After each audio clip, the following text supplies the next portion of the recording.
Hi, it's me again with Corel Draw Tips and Tricks, and this is Object to Path Part 2 without Object to Path. If you don't have the newer versions of Corel and you do not have text to path, everybody can do this. I always like trying to figure out ways people can do things. So go to Transformation and Rotation. You've got your item selected.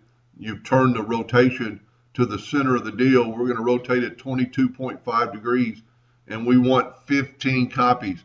There's actually 16 going around, but we've already got one copy, and hit apply. Now we can do the same thing. This is a tessellation. I'm going to hold down the shift key and I'm going to make this circle bigger.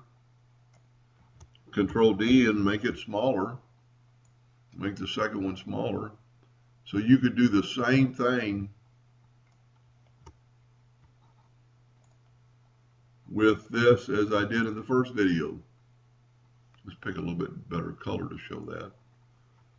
So there's a tessellation without object to path.